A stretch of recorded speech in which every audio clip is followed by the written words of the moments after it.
Hi, welcome back to Augusta College. We're still in the bake shop thanks to COVID-19. So if this seems a little bit noisy, please excuse us. Today what we're going to do is a coffee cake, which is one of my favorites for many, many reasons. But now I'm going to be serious for a moment.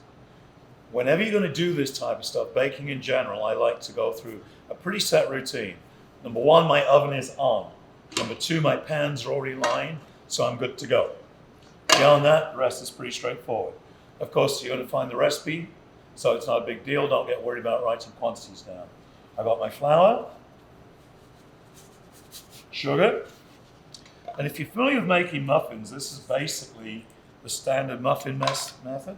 That was salt, a little bit of baking powder, and again, don't get excited. We've got the recipes down below, so to speak. Just make sure everything's nicely mixed. That's our dry. Here's our wet. 3 eggs.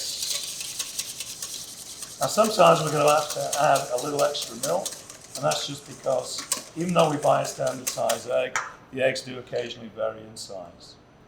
Vegetable oil. And I really wouldn't use anything other than vegetable oil for this, just because it's kind of neutral, and that's the fat. Here's the milk.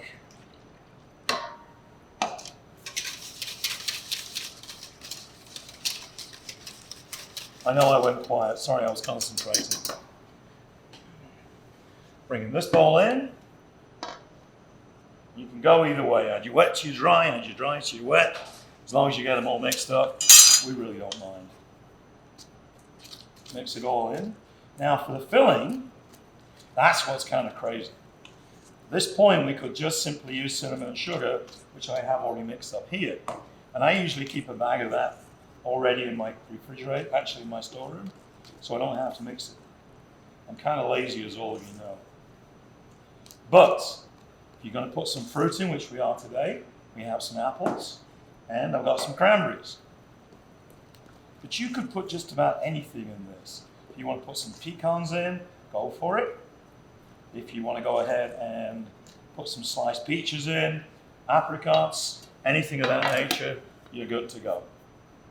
We're going to put about 1/4 of the mix in here. We're not going to get too fussy about it. Spread these out. Again, remember what I said. We're not going to get too fussy, because once this hits the oven, it's going to do it for us. Now I'll take some of my apples. Spread them out. Use my other hand for a little bit of my cinnamon sugar mix. That goes over the top. Want to put a bit more in, put a bit more in. Want to put a bit less in, put a bit less in. We'll put some cranberries in.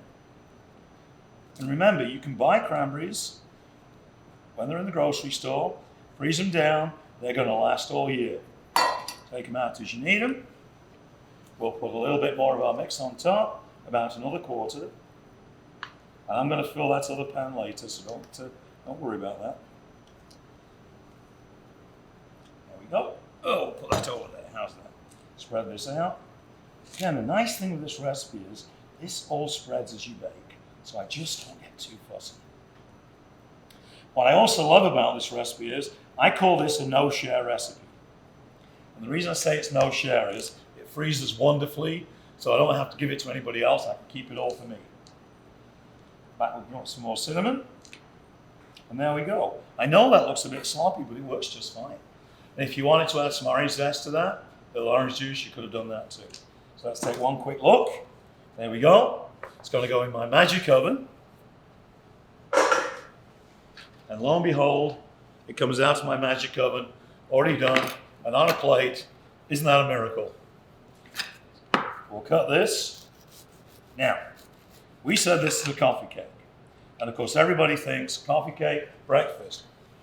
What about serving it at night as a dessert with some ice cream on top? You don't have to tell them it was coffee cake.